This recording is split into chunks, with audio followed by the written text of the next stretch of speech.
Finally, oh my god. I tried to play this at Halloween, but I literally could not get it to work. Oh, hang on, I should probably turn the sound down. Probably too bad there. Okay, I don't know if there's actually like text or like dialogue voices in here, so I'm just gonna turn that off and hope it's not important. Yeah, so basically I could not, for the life of me, get it to work when I was recording full screen. So ignore this and ignore that, it's not there. Cool? Cool. So, this game looks super freaking fun and I want to play it really bad. So yeah, I guess that's what I'm gonna do. I'm recording this at the same time, so I'll probably upload, oh, cat food. Automatic cat food dispenser, don't mind that. It's perfect timing. Yeah, I'll probably, that is so much cat food. Okay, anyway, yeah, I'll probably upload recordings of this too, because I know not everyone likes to watch streams, myself sometimes included, so yeah. If you guys want to, like, help vote on things, I think I know there's a lot of, like, choices in this game, I think. So feel free. This looks like centipedes and it's making me uncomfortable. Or tire tracks. I'm gonna think of it as tire tracks. The wind clawed at my window all night long. The wind clawed at my night all window long. It was a real problem. It wandered the fields and howled like a hungry beast. An endless song weaved from all sorts of voices, shrill, gentle, sneery, twinned the air. They were shouting and laughing and arguing about something. Someone was running through the snow while casting long shadows that would occasionally creep close to my bed. Our house had a mind of its own, the creaky old mind of a building that had seen a lot in its days and was seemingly trying to share its wisdom with the inhabitants. I probably should have waited a sec to, like, let people get in here, but that's fine, I don't care.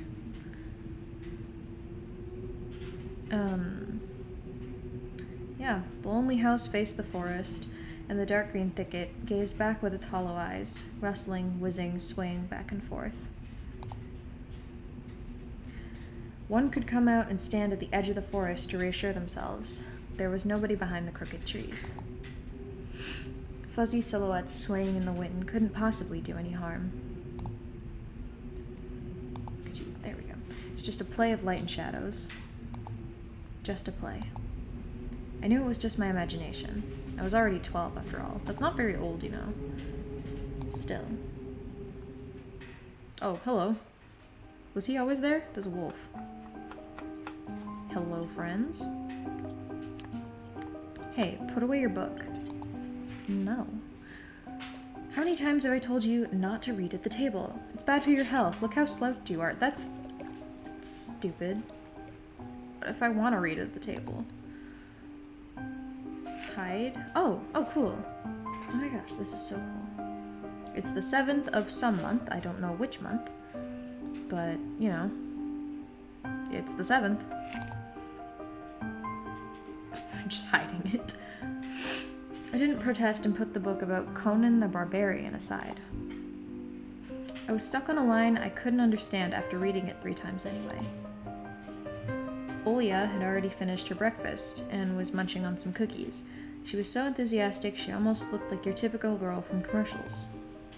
You're not going anywhere until you finish all of it. All of what? My breakfast? I, on the other hand, was still trying to drill a hole in the plate with my eyes as if it would make the porridge disappear. Yuck, porridge. Hazy anxiousness welled up inside, all because of the previous sleepless night, the black forest around our house, and the gloomy wind. The longer I waited, the colder the lumpy white substance became. It looked like a jellyfish from the Cousteau Odyssey. I love that show. I don't even know what that is. I wonder how horrifying the bottom of the ocean is. It's pretty horrifying, I hate the ocean. Or how cold the black forest is at night.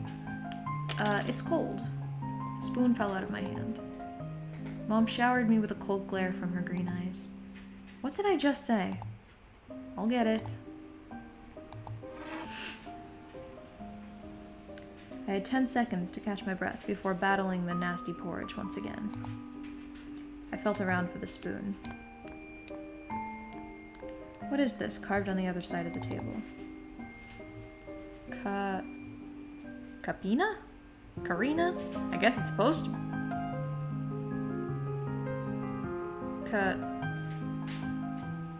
Honestly, it looks more like it says Capnia.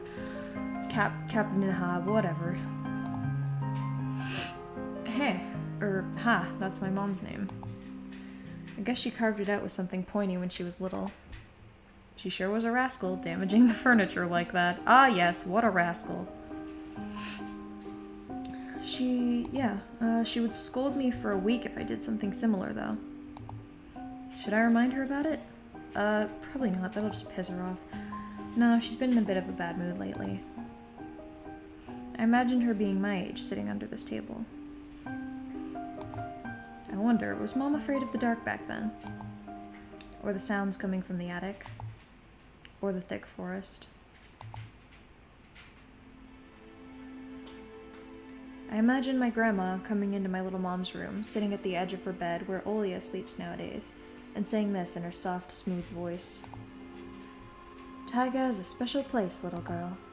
It's watching you closely, sniffing you out, trying to discern what kind of beast you are. If you're a good sort, it won't abandon you in times of trouble, but if you're a bad apple, it'll grab you by the side and drag you underground. And that will be it. Okay, creepy old lady. Grandma was caring. She never fought with anybody, never yelled, never swore. We are two different people. Very different. Those were the times without the maddening screams until late at night, without smashed dishes and mutual accusations. Our parents used to love each other back then. That's rough, man. I remember listening in on one of their conversations by chance. They were talking about Grandma getting prepared for her funeral. She had already bought a casket. Yikes. And she called it her cute funeral box. Can this be my grandma? She sounds awesome. It waited for its time in the closet, patiently. How did you fit a coffin in the closet? Those are not small. How big are your freaking closets? It was black, upholstered with meat-colored material on the inside. I saw it when my grandma was getting buried. Interesting. The house didn't change since the time that she was alive. Only all of the photos were gone. Glass-covered pictures with gray faces of my ancestors. They all had a dead but watchful look on their eyes. I crawled out from under the table. That was a very long 10 seconds under the table. Hiccups, ignore that. Olia was done with her cookies and was looking at my share like a sly woodland critter. Apparently I hate it, so you can have it. Also, you have crumbs on your face, and you are absolutely adorable. I turned my gaze towards the frosted window. There were a lot of dark pines outside, but they didn't grab my attention. The pattern of the frost formed a picture on the glass. Olia, look, it's a fox. Oh yeah, I guess that is a fox. It doesn't really look like a wolf. Where? It looked almost like those optical illusion things they put on the back of student notebooks. What? I never had an optical illusion on the back of my notebook. I feel cheated. A mixture of lines at first glance, but if you blur your vision a little bit and look under a certain angle. Not outside, on the window. Look here, Look, here's the nose, and here's... Hey, eat up. Yes, just a moment. Such a formal 12-year-old. I don't see anything. Hurry up, there's not much left. Just don't rush me. Ah, there it is. But it still doesn't look like one. And I'm telling you it does. Nuh-uh. It does. Stop it. These kids, I swear. Now I couldn't see the fox either. I can kind of see it. The eye is just magically gone, but, you know, it's there somewhere. It disappeared. Went away. Only the frosty pattern, similar to stretched out nettle leaves, kept creeping up the glass. My dad entered the kitchen with long, measured steps. I want to have a beard like his when I grow up. I hate beards. They're so annoying. Not that I have one. Mom would always ask jokingly, "Come on, shave it off. It stings. It stings." he a poisonous porcupine man? Sure, whatever. This was so long ago. Nowadays, rumbling doors and witty comebacks were an everyday occurrence. Olia always covers her ears when she hears something like, "What's the point in all this?" through the wall. "It's all for your sake," Dad would reply, "for the sake of our family." I always caught every word, or every sound, in fear of hearing the most dreaded, the deadliest word that started with a D. Is it divorce? D-I-V-O, yeah, divorce. I don't even want to finish it. It was scary to imagine that me and my little sister could be torn apart and taken into two different families. Anyway, your fox is nothing. I have an owl on my window. You and your owl talk again. You said you believed me yesterday. Has anybody seen my car keys? Nice subject change. I remember leaving them on the windowsill. Maybe the owl stole it. Right. Maybe you did, and maybe not. You're a grown man, a father of two, and still... And still what? I've lived in an apartment for less than a month, and I've already locked myself out twice. So... Being an adult means nothing. Karina, please stop. Just let me get ready in peace. Your keys are in the basket near the phone. Well, thank you very much. Anton, stop making a martyr out of yourself and finish eating already. What? And the owl... There was no owl. But there was one. It had giant glowing eyes. Olia sprung up from the chair and placed her hands on her little face, imitating a pair of eyes with her fingers, the size of an apple each. Last year you had Baba in your closet, and now this owl? She never said it was a scary owl. She just said there was an owl on her window. But I saw it. Olia shifted her gaze back and forth from Dad to Mom to me, but couldn't find any support. Have you thought about befriending it? Yeah, maybe you can have a pet owl. You know, like feeding it with imaginary mice. Okay, that's mean. You? Mean. Get out. Grab your keys and go. Don't bully our girl. Oh wow, so you stick up for her now, okay. She's just afraid to sleep alone because she's still little. I don't think that's it. This is a horror game as far as I can tell. I'm pretty sure she's telling the truth. Olia pouted her lips in rebellion and rushed into the hallway. The staircase that led to the second floor creaked. Mom gave Dad a strict look. Oh, that look in her eyes. It's so uncomfortable to be pinned under it. Dad just snorted in reply and left, ringing with the keys he just found. A minute had passed, and the theme song from The Little Mermaid echoed through the house. It was stored on incredibly worn-out cassette tapes, which Dad had already glued together once. It's so easy to fix objects, by gluing them back together, for example. But how do you fix a relationship? Marriage counseling. Therapy. Mom moved to the living room, and I was left alone, anxiously stealing glances at the window. Olia had trouble sleeping ever since we moved to this house. Oh, sorry, I'm poking you in the eye. Hello? She would toss and turn or curl up into a ball under her blanket. Sometimes she would jump up in the middle of the night and turn on the VCR.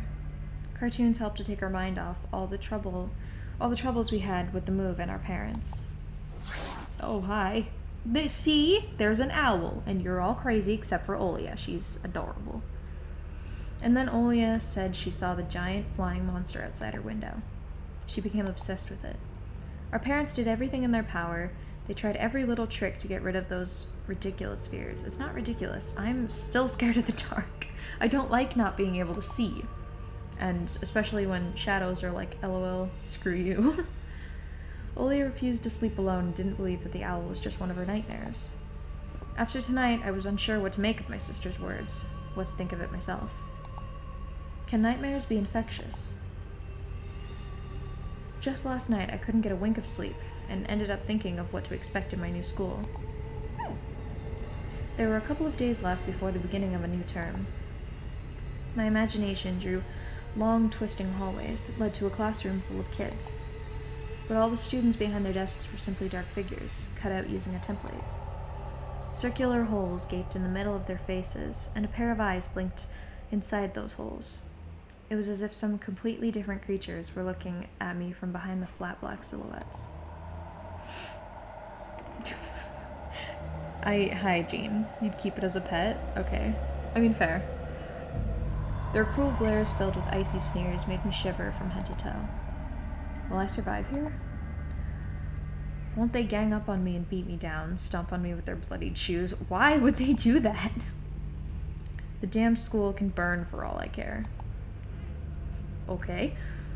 I just wished for anything to happen to it. Doesn't really matter what. I didn't want to go there that badly. I mean, yeah, school kind of sucks. I didn't want to see people who were just itching to smack me on the head, trip me up, think of new offensive names for me, worse than the previous one. It felt like the glasses I wore made me an outsider or some sort of monster. My gaze slid across the drawings hanging on the walls. I couldn't consider myself a great artist, but Olia begged me to hang them. Drawing was the only thing that made me happy as of late. You are a really depressed 12-year-old, oh my god. The small circle of friends I had also enjoyed my paintings. Are you painting or drawing? And they promised to call me from time to time. Let me guess, they never called. Sometimes I imagine Mom picking up the phone and saying in a cold voice, "You've got the wrong number." Or, "Anton is not around." Anton is not around. I imagine my future classmates lying in their beds just like me, listening to the howls of the invisible werewolves outside their window. I think you're confusing vampires and werewolves. Those things are more invisible than a werewolf, because werewolves are not invisible, but okay. Maybe my new classmates will like me after all. Nah, school sucks, just don't go. But who would ever like a boy with thick glasses? Why are your glasses, of all things, the reason people don't like you? That's weird, but sure. I mean, my dad used to wear glasses when he was little, and now he's married to the most beautiful woman on the planet, my mom. The house creaked, pressed by the wind. The condo we used to live in, a 9-floor concrete building, buzzed with the neighbor's drill, mumbled with a TV set from behind the wall, cried like a baby from the big family next door. Our current house, though I can't really call it new, was completely different. It was silent and easygoing during the day. Its shadows lay dormant in the corners, on the closet cobwebs and under the stairs. But they all woke up during the night. Yeah, that's how it goes, isn't it? Something was watching me from every corner, almost as if the old photos of my diseased family, what? Okay, with their ashen eyes were hanging on the walls in place of my drawings. The floor was squeaking, rusty drains were moaning, the attic was occupied by noisy drafts. One could think the house was performing some sort of demonic melody. Okay, I just want to say that I freaking love the music in this game. It's absolutely amazing. It's so good. And then I realized I was, in fact, hearing music. It was already playing for a good while. Somewhere at the edge of my perception, I could hear a flute. Strem? Okay. It was mixed in with the sound of the wind, of the creaking old house, and my thoughts, too. I stood up and rushed to the window. I wanted to reassure myself that this music was nothing more than a product of my imagination. It's not like someone is playing it there amidst the cold, snowy night, right? Oh? Oh, cool. Yeah, this is really cool. Oh, that's bright for nighttime. Hello? What the... That's not a someone. That is not a someone. Oh, don't worry, it's Strem. Yeah, it's fine. Yeah, I don't think that's a someone. That's like a bird creature, a bear, 2 wolves, and a... whatever that is. Black silhouettes I could barely make out, with the dark forest as their backdrop. They jumped around, basked in the moonlight, bumped into piles of snow, rolled around and crawled on all fours. Stories about wolves playing under the moon came to mind, but these were clearly not wolves. Well, that's a bear. You can't tell me that's not a bear. They stood upright at times, circled around holding hands and whipping up snow, disappearing into the shadows for a brief moment and then coming back. Something bizarre was going on. You don't say! Shadows dancing in the starless abyss made my imagination go wild, making me anxious at the same time. Oh! I've been spotted, haven't I? They're self-conscious. Why are you watching them dance? They didn't ask for that. Suddenly the music had stopped. Oh. My roommate is home. Hi. Hello. I'm streaming. What's up? I finally got it to work. That's good. Yeah. The dancing shadows froze in place, and I could swear pierced me with their eyes. Well, now this is awkward because somebody's listening to me in the house. You're welcome. Thanks. Target locked in. What? Me? What? Yeah. I'm leaving soon. Okay. Yeah. Get out of my house. No. One of the silhouettes immediately parted from the bizarre shadow carnival and sprinted across the field with giant leaps. Oh, I'm getting murdered, aren't I? Oh, shit. Hi. It glided on squeaky snow without leaving any prints until it was devoured by pitch-black shadows of my house, which became even darker and thicker. Ashlyn says hi. She says hi. My heart was jumping around like a bird inside a cage. I shut the curtains with a swift motion and stepped back towards the bed. They saw me. Yeah, I think they did. A freezing torrent of fear washed over me. I stood in the middle of a perfectly dark room and listened to some unwanted guest move and scrape around, looking for an entrance. How about he doesn't? The sound moved to the right, then circled around the house. Now my guest should be at the front door. Well, that is where you go if you're looking for entrance to someone's house. I jumped into the bed and covered myself with blankets as if it could protect me. The shackles of fear locked my muscles. I remembered the funeral, my grandma lying there, hands crossed on her chest, her facial features sharp like that of a tin doll. Ants running up and down the legs of the chairs that held my grandma's casket. Excuse me? There were ants all over the casket and nobody did anything about it? Okay. I imagine those little creatures climbing up her head and pulling her eyelids with their tiny legs. That's creepy. Then her wrinkly eyeballs would once again move inside their sockets and she'd be able to see her grandchildren. I don't think so, but sure. I was chanting the spell she taught me through the whole procedure. Is she a witch? And now lying under the blanket and listening to the squeaks and howls, I was repeating the same words. On the island of Bouillon, underneath the blemished sun, in the sea of color blue, stands a cabin made of wood. There lay lard and ashen hair, for the spawn from Devil's Lair, to feast and always leave alone, God's faithful servant named Anton. Evil leave this house must. Ashes to ashes, dust to dust. Bizarre sounds had disappeared. I cautiously peeked out from under the blanket and saw the curtains waving around like a hangman. And then the night doused me with a new portion of boiling terror. The sound scratched at my eardrums. In reality, something or someone were scratching at the front door. Hurriedly clawing at the wood, demanding to be let in. Maybe it's a dog. You could get a pet dog, or maybe a pet owl. The door was shut. Dad had become very cautious recently, so he installed a sturdy lock. Alright, you're fine. Locks are great. I remembered him staring at the forest intently as if he was looking for someone. Ashes to ashes, dust to dust. I hugged my knees, placing my chin between them, and drilled the door with my eyes. It was so flimsy and weak before the might of darkness. And then... Oh no. Go away. Whoever it is, I don't want you here. Then it turned halfway, once, twice, as if the person who tried to enter had no hands. The doorknob tilted once more, and then started clicking violently. Oh god. My jaw cramped from fear, and my wet fingers clutched the blanket. The door creaked open. The wind taunted me, moaning inside the tin drains. Whoever you are, go away. Okay? This is no entry zone. Now you'll see. The door was wide open. Please go away. The darkness withered inside the carnivorous mouth of a doorway. Tony. Who the hell is Tony? It was as if the night itself was calling out. Oh, wait, Anton, Tony, never mind.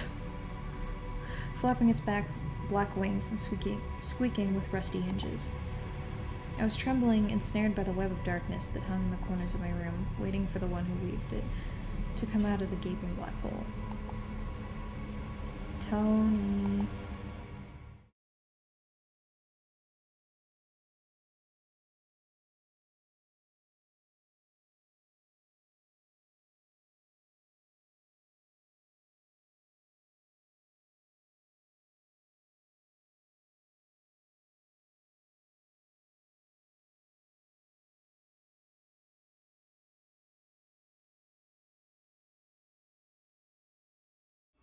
I heard a distant shout. It looked like it came from the river. Vova. Wait, somebody call. Huh. The trees. Okay, well, I'm not Vova. My name is Anton. But nice to meet you, too. Vova sounded closer to me. Someone was standing there behind the trees.